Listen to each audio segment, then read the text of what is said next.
Hola, hola, hola. How's everybody? Gonna wait a minute. I was trying to get things going.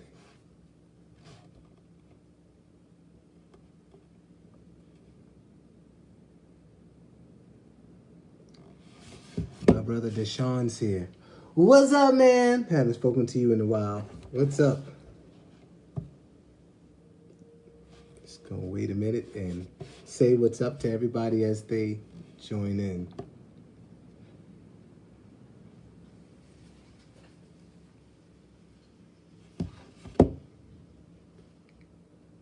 Come one, come all. Please invite someone who you think could benefit from a conversation about pitch. Please invite anyone who you think can benefit from a conversation about pitch. Please, oh please, oh please. I'll start sending out some invitations myself to singers and people who just love music who I think would be interested. Please invite anyone who you think would be interested. I'm still learning how all this stuff works myself. I'm no pro at this. But God will give me grace. Please invite anyone who you think could benefit from this. Musicians. If they sing, invite them. You hear me? If they sing, invite them. Invite your singing auntie. If they play an instrument, invite them.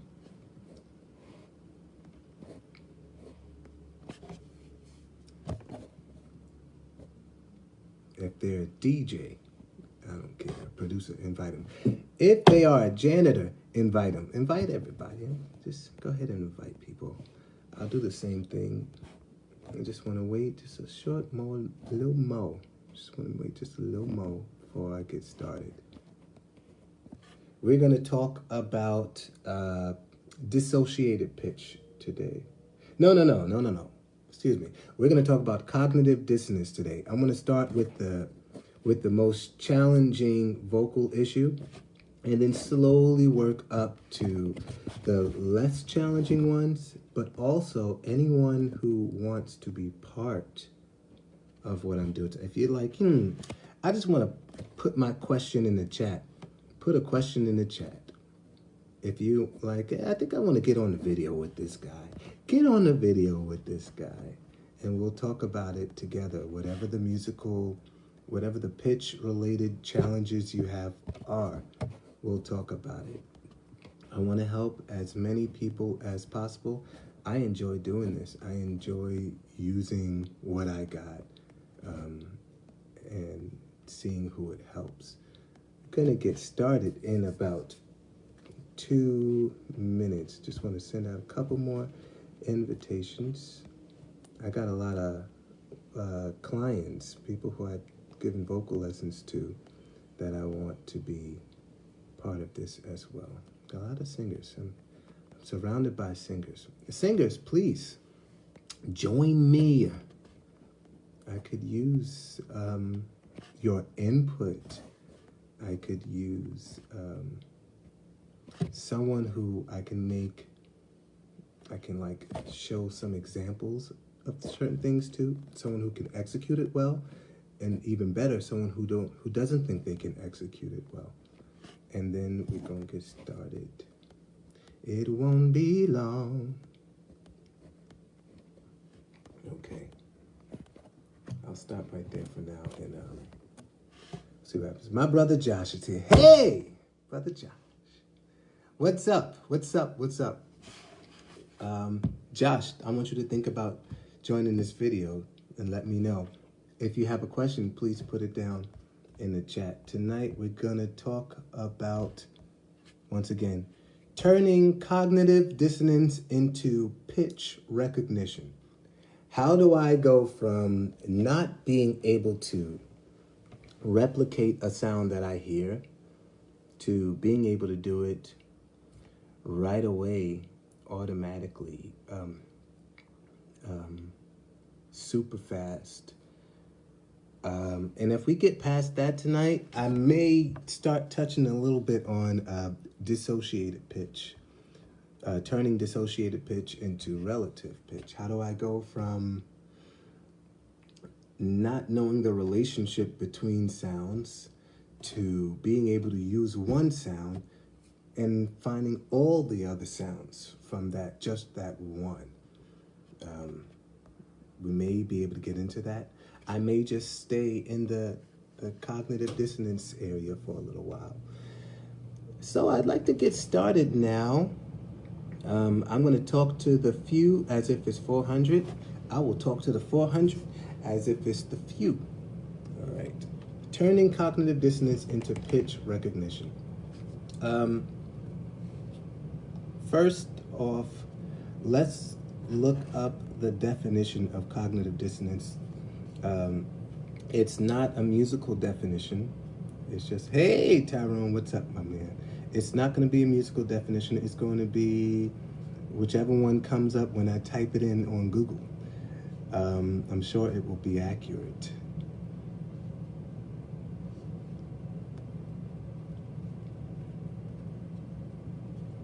Okay, cognitive dissonance. It is the state of having inconsistent thoughts, beliefs, or attitudes, especially as relating to behavioral decisions and attitude change. All right, so let's talk about that a little bit. I want to tell you what I mean when I use that in a musical sense. You hear a sound, and your thoughts about what that sound isn't consistent because you're hearing sound, but you're not recognizing the sound as being a particular sound yet. Meaning it could just be anything to you. It can be, if I go la and you go la, you think it's the same thing. And then if I do this again, la, and you go la, you think it's the same thing, and it's not even the same thing as what you did the first time. That's what I mean when I say musical cognitive dissonance. Your thoughts about what the sound is, your thoughts are always inconsistent. So you don't think about the same sound. You don't think about the sound you heard. You don't think about the sound that's coming out of you, and you're not even making the same sound twice, and all of it is wrong. All right? So when there are changes happening, you're not recognizing the change. When you need to make a musical decision about a particular sound, you don't recognize that you're making a decision or that you have to make a decision, right? Hey, Dasha. Dasha, I want you to think about jumping online with me. Maybe think about it, especially when I get a little bit further down the line with this. All right, so cognitive dissonance. If you've found yourself in this situation, or you are a musical teacher and you have students who struggle with this, their thoughts about sound are always inconsistent, this may be able to help. I was thinking for a while about different places you can start with this. One of the places that I thought about was just starting with a single sound and building a relationship with it. This thing, starting with a single sound, is something that is useful even for when you're learning perfect pitch, not just being able to recognize and replicate pitch. So it's going to pop up in every area of growing in sound. Mainly, what I'm saying is, what you're going to learn in the beginning, when you're first just trying to establish what the sound is and if you can make that same sound, is the same thing you're going to be doing as a practice in the end when you're trying to get perfect pitch. You're going to be taking single sounds and you're going to be building a relationship with them. You're not even going to move on to a new sound until you've established a strong foundation with the first sound. So, for instance, middle C. C, that's C4. I think it's like 440 hertz. Whatever the vibration frequency is something like that. In the middle of your piano, most of the time. C. It's right in the middle of the grand staff. You have a treble clef, you have a bass clef. Right in the middle, that line that you draw, C, that's what it is, right? So building a relationship with that sound. How do you build a relationship with sound? Well, how do you build a relationship at all? Okay, let's say if it was a person we were talking about, you get to know the person. After a while, you hear a certain voice, you can recognize that voice as being that person. Okay, you smell a certain scent, you can recognize the scent as being that person. Okay, you feel a certain touch, you can recognize the touch as being that person, right? So one of the things that I want to experiment with people on is using the 5 senses to teach someone perfect pitch, or to teach someone relative pitch, or to teach someone pitch recognition. And we're talking about cognitive dissonance right now and how to turn it into pitch recognition. We can start just by having a person sing C, and if they have a really low voice and they're struggling just to go C, you can take it down an octave. C, right? So any way you find yourself, you can use either one of those. So let's go back to middle C. C.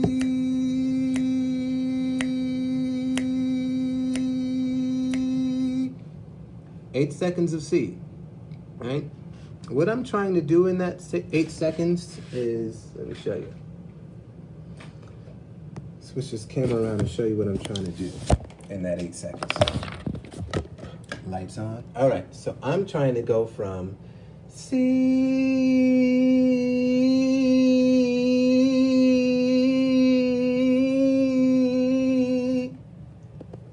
from that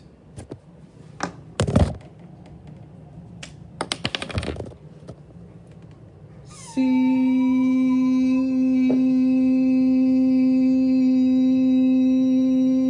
I'm trying to get my voice to straighten out. All right, I don't want the wavy pattern with my voice. So I'm going to keep on singing that C and keep on thinking about every moment of sustaining that sound and consciously try to straighten it up. Now, you may be dealing with a singer that doesn't know that their voice is doing this. That cognitive dissonance again will make them think this is going on. You told them to do this, so they did what they thought was this, but they didn't follow the sound as it left their mouth. And because they didn't follow the sound, the voice did this. Now, you're lucky with some people if you can get this to happen.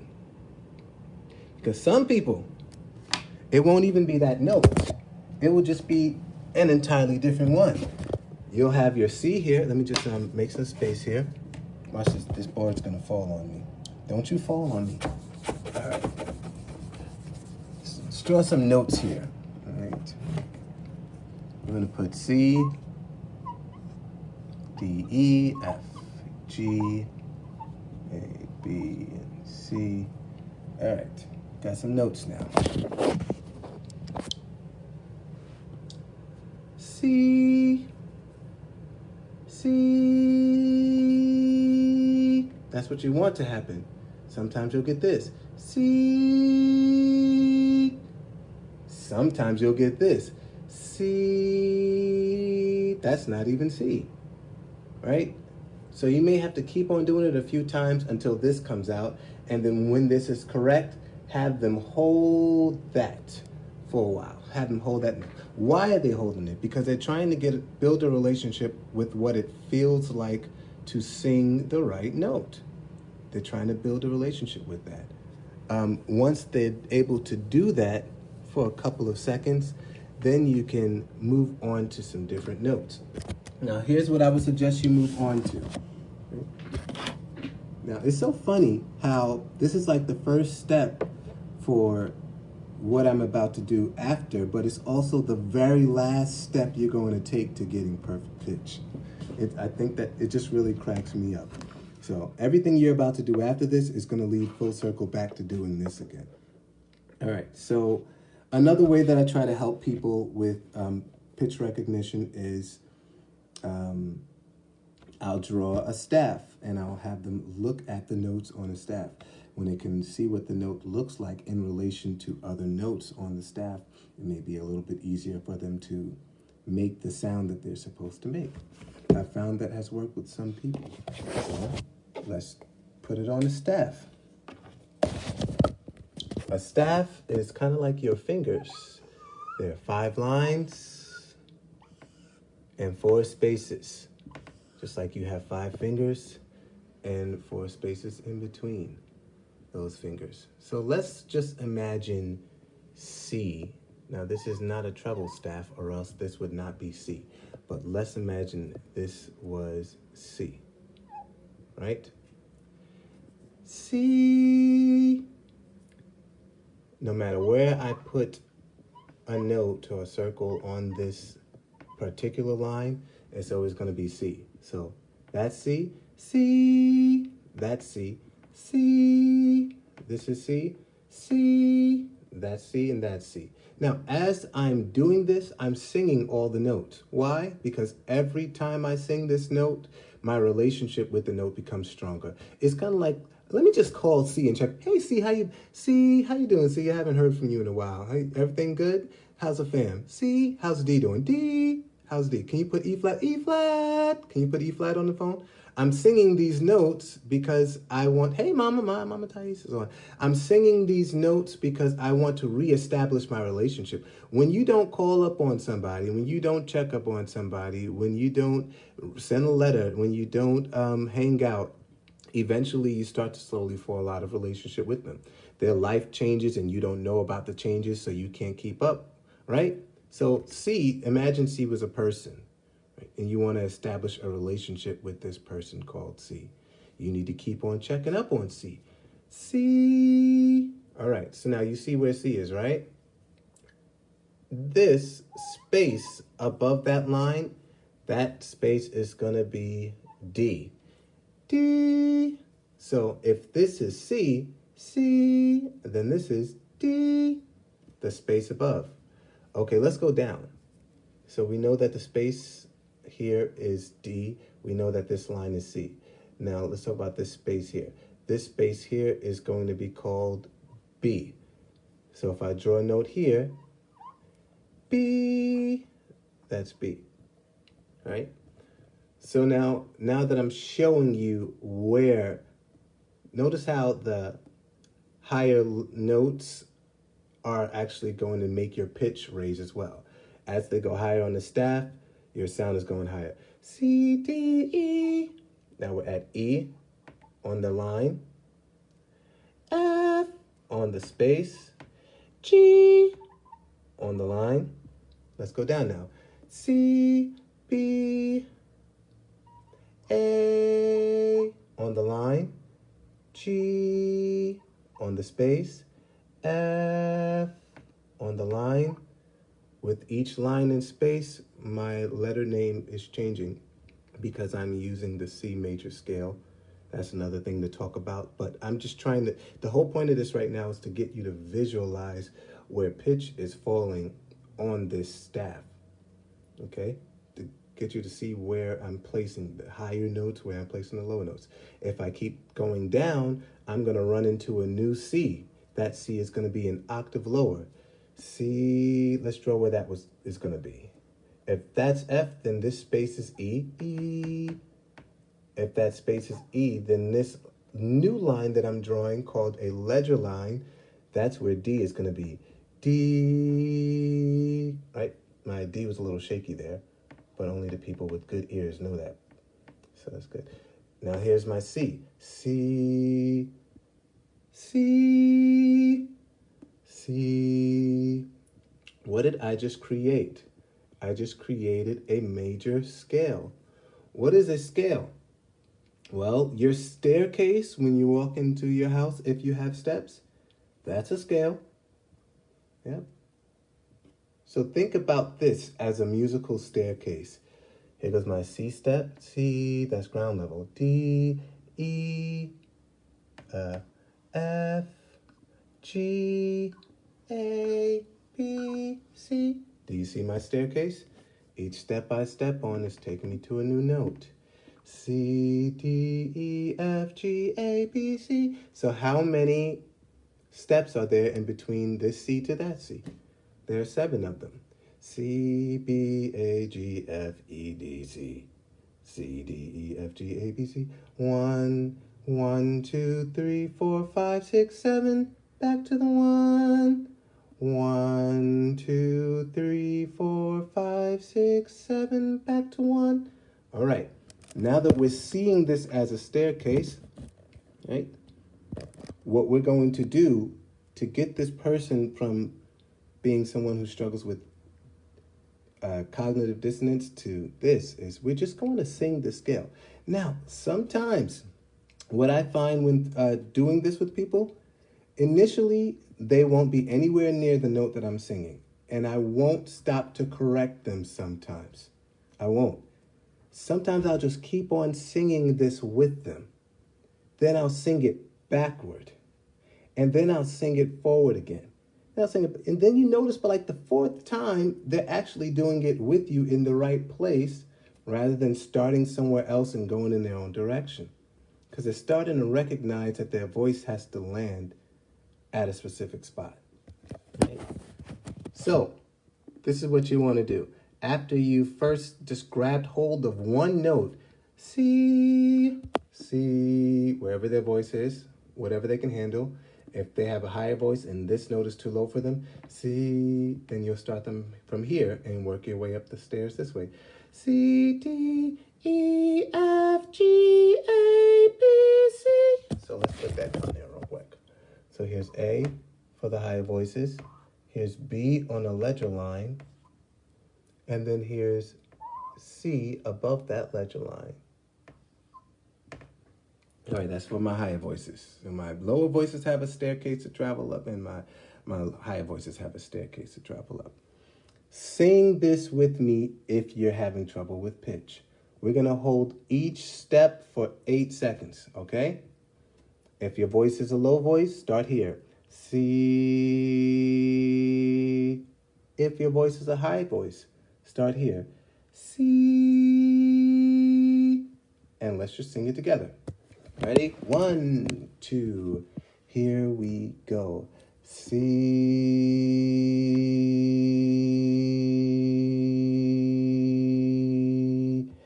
D,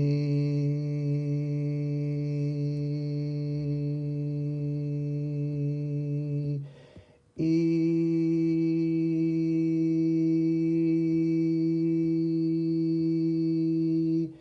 F,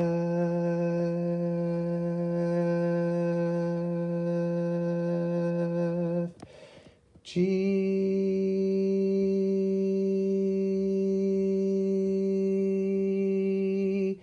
A,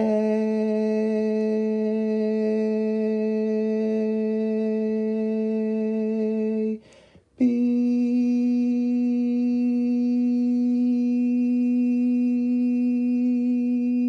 C.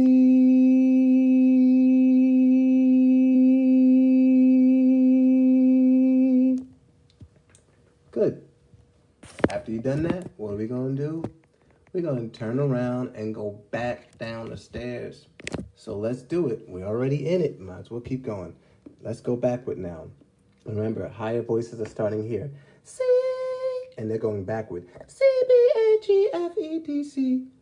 Lower voices are starting here. C, and they're also going backward. C, B, A, G, F, E, D, C. We're all climbing down the musical staircase now. Let's do it. 1, 2, here we go. C,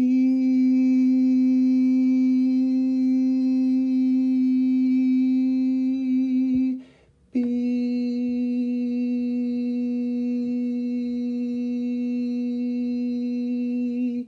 A,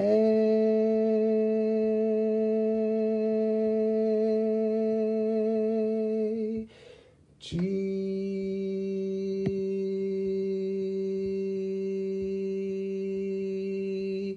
F,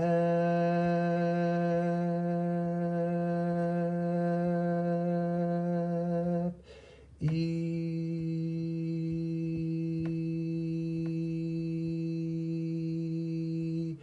D,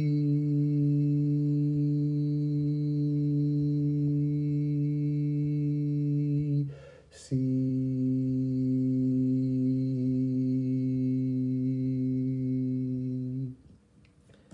All right, now at this time, before we move on, if there's anyone who would like to try that with me, like to jump online with me to try that, just singing the scale. We're not going to hold it for 8 seconds this time. We would only hold it for 4 beats for each one, and then we'll move on to the next. If you would like to see, if you're struggling with musical cognitive dissonance, or if you would just like to tune your voice needs a tune-up. You can do this with me online right now. Just let me know. Send me a message. Or you can use your piano. If you have a piano or an instrument that is perfectly in tune and you know how to play a C major scale with that instrument, you can use your piano. All right. So, hey! This is the guy right here, Charles Anthony Bryant. It's a coach that you'll never need another one after that man touches your brain. And make your brain sing right so that whatever comes out your mouth will be a reflection of this new brain you have. All right, awesome. So we just tuned up our voices a little bit from C to C on the C major scale using the staff. Let's talk about some more things we can do to build a relationship with sound. I think I'm going to tag a link in this video to a YouTube video that talks about the relationship between color and sound as well, because I find that people who, there's actually a name for this, a name for people who associate color with sound, but let's say a staff doesn't work for you, but there's something else that you can visually see that will help you to recognize sound. I think the staff can work for anybody if they take the time to learn it, but there are other ways to get a person to associate, to make a connection, the connection that they need between the sound that they're hearing and the sound that they're making.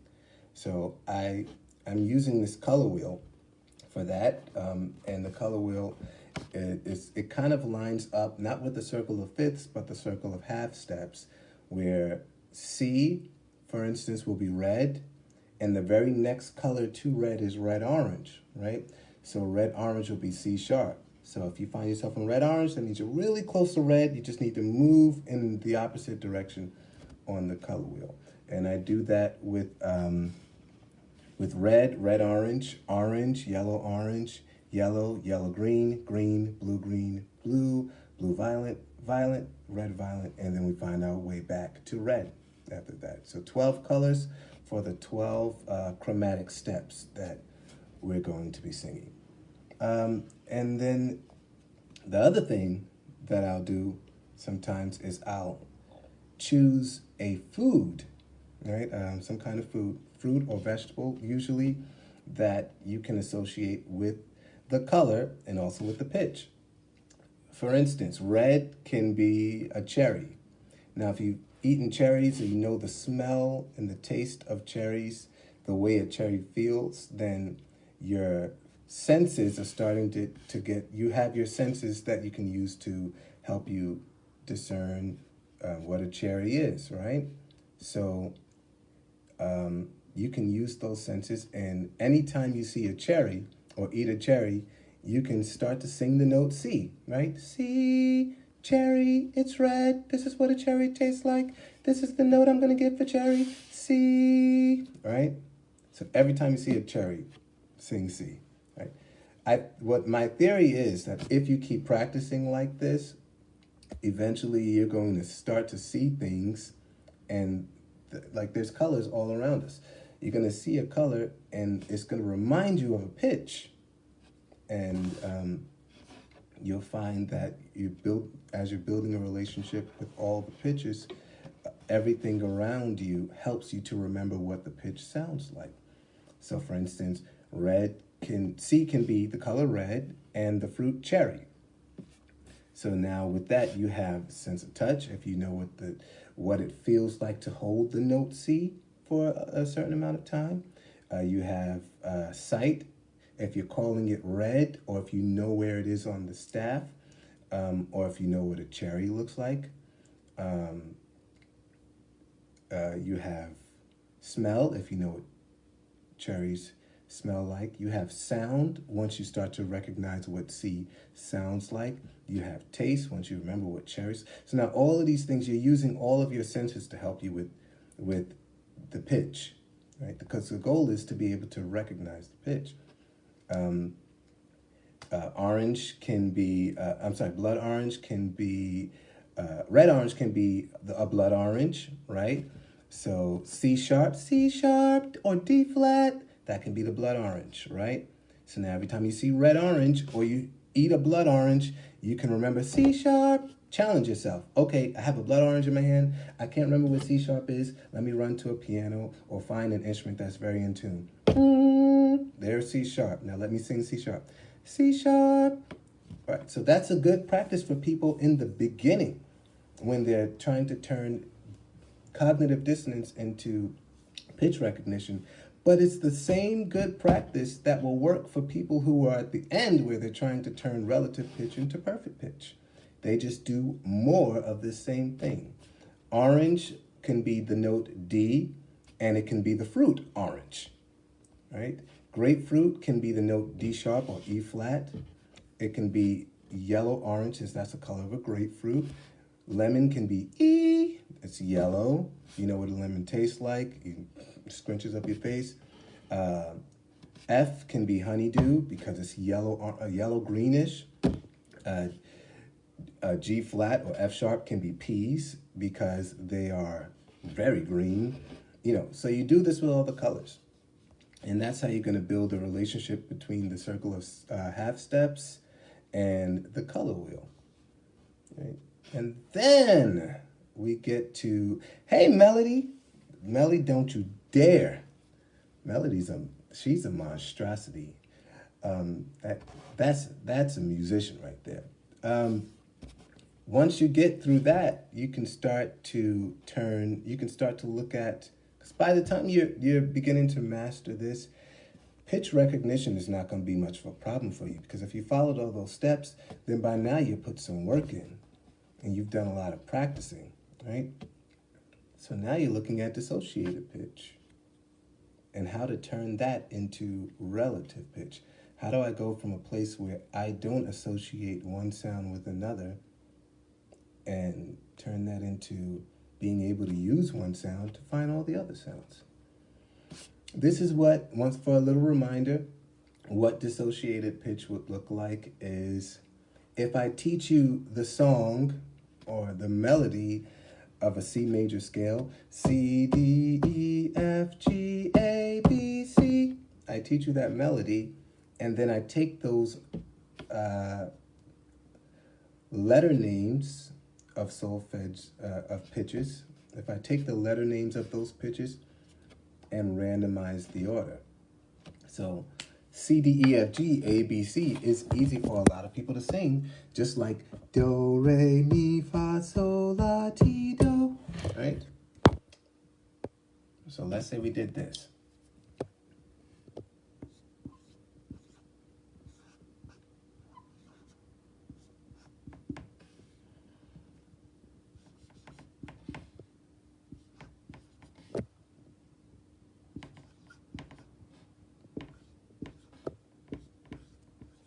Okay, here it is. That is not do, re, mi, fa, sol, la, ti, do, right? Dissociated pitch is when you're so used to the melody, do, re, mi, fa, sol, la, ti, do, that when the solfege syllables change, you'll still sing do, fa, ti, mi, la, re, so, do. What has changed?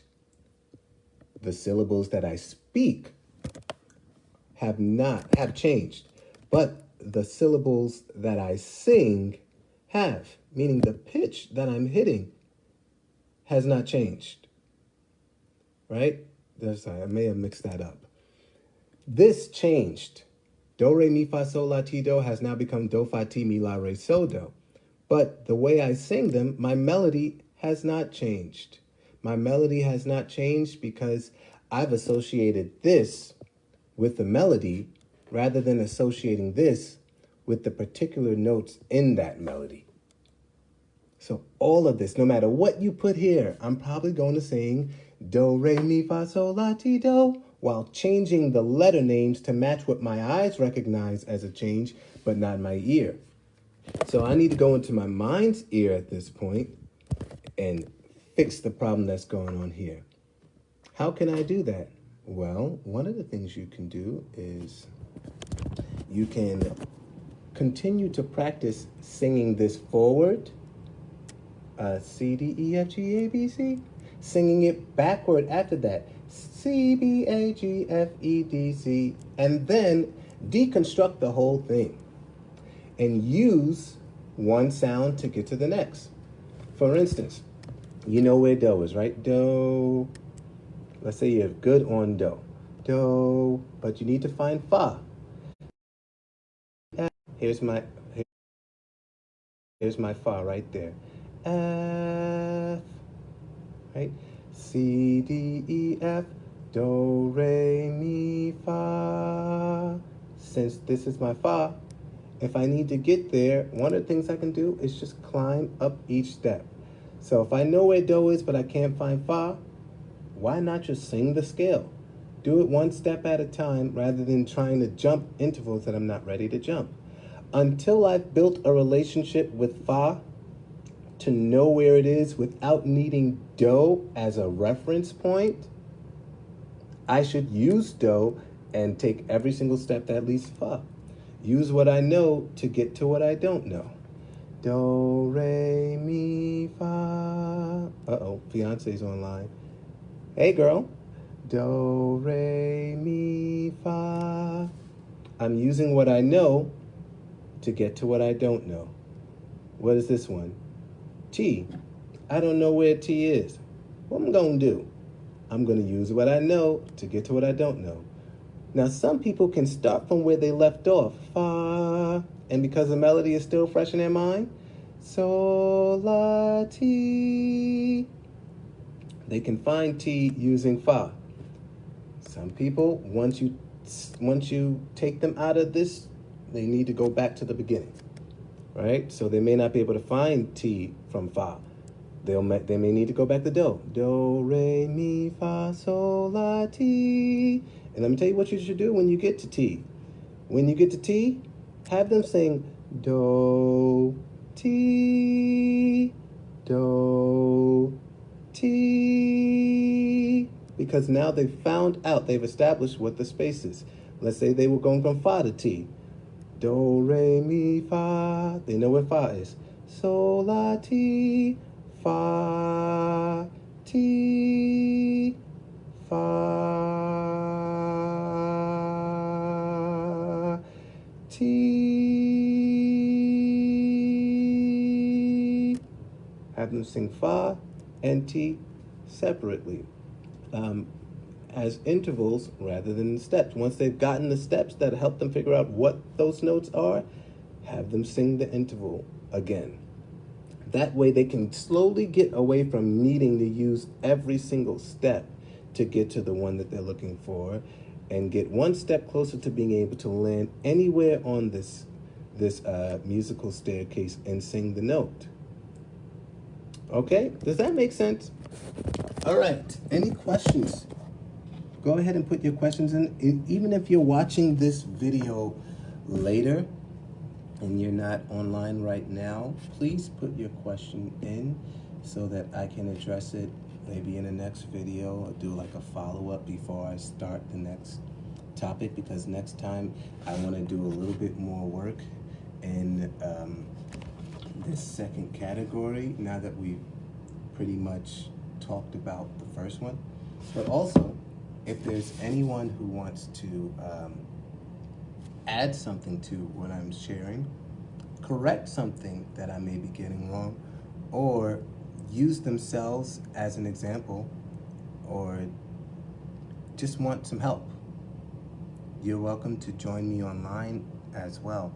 I'm going to try to do this every Monday at 9 o'clock so that you can start to get used to that and maybe try your best to meet me at that time. Put a time block out for that.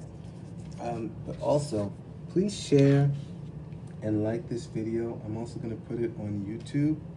I'm trying to find out how fancy people stream stuff. I should have some streaming going on by next week, but yeah, please like and share with anyone who you think may be interested, anyone who this can add value to.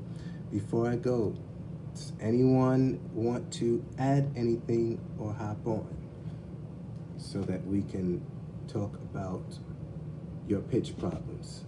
I want all the pitch problem questions possible. Any pitch problem questions? Hey, Mamuna. Any questions about pitch problems before I go?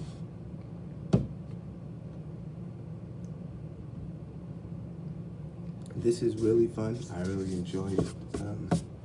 I enjoy it enough to run straight home from work to make sure I send the video out. I like knowing that this is helping people. I like knowing that this is adding value to your life as a musician, as a recording artist, as a person who likes to sing in the shower, as a worship leader, whatever you do with your voice.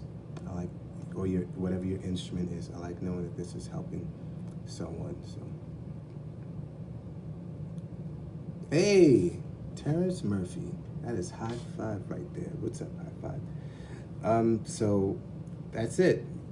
That's it, guys. Next week, I'll talk a little bit more about this second category, which was,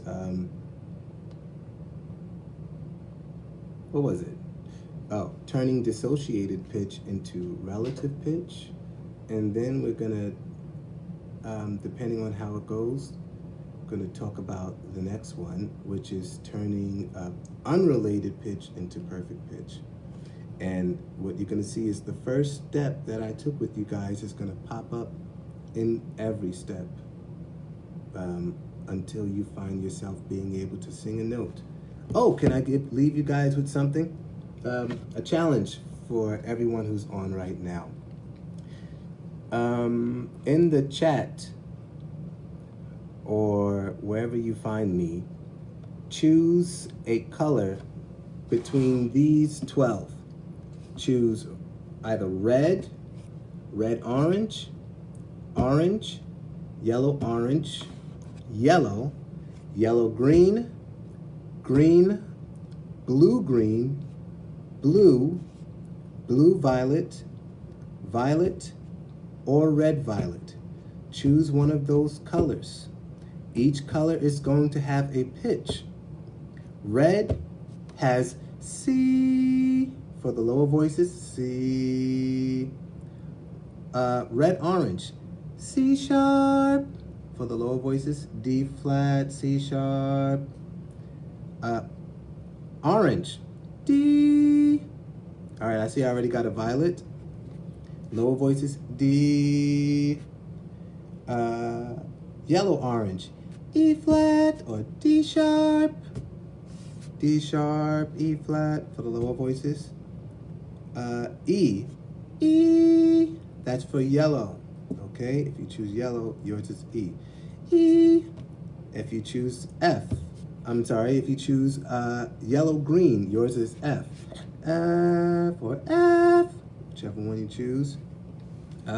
If you choose green, your note is F sharp or G flat. G flat, F sharp. Okay, that's your note. All right. If you choose blue-green, your note is G. G, G. If you choose blue, your note is G sharp or A flat. G sharp, A flat, G sharp, A flat. Okay. If you have chosen blue-violet, your note is A. A. Okay. If you have chosen violet, not blue violet, but violet, your note is A sharp. A sharp, also known as B flat. B flat, A sharp, B flat. If you have chosen red violet, your note is B. B, B. Okay, so I already see I have someone who chose violet. Maimuna, you have violet. Okay, yours is B flat or A sharp. In your range, you probably want to sing, well, that one is actually comfortable for you, but you can also do this one. Oh, you know what's funny? You chose B flat, and that's the note that you're always singing. That's the key you're always singing. That's funny. Okay, smart move. See? Intelligent. All right, good. So that's the key that works best for her based on where she finds herself singing songs that she likes to do. All right? So she can sing most of her songs in that key, right? Because it allows her to use her high range. See, the one is a very powerful note when you're singing a song. One. It's also an 8 depending on the octave that you're in. So in root position, 1, 8, right? So for people who like to go to the 1 and hold something strong there, which is also the 8 if you're talking about the octave higher, that key, B flat, depending on what your range is, like the alto, an alto that can do a lot of tenor and can do like a little soprano, but mostly tenor alto kind of thing. So that 1 is very powerful for them. Na na na na na na na na na na na na 1 1. See, when I do that 1, it kind of like says power, right? Jump up in the octave and do that 1. So yeah, B flat for you. I saw yellow. Uh-oh, fiance chose yellow. I thought you would have gone for pink. I guess there's no pink here. That's why you chose yellow. All right. So for yellow, your note, what was your note? Oh, yellow, you're a lemon. All right. You're going to choose E. E. If you got yellow, you got E.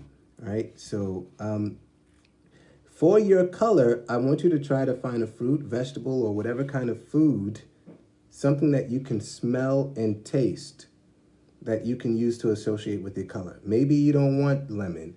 Maybe you want banana, okay? Maybe you don't want eggplant. Maybe you want something else that's violet. Another kind of whatever fruit is violet, okay? Choose a fruit, and I want you to sing your note. You may need a piano for this, or you may need to use any instrument that's in tune, or call me. Sing your note for 8 seconds at least once every hour, or every time you see your color. Every time you see the color that you've chosen, sing your note. And every time you eat the fruit that you've chosen, sing your note.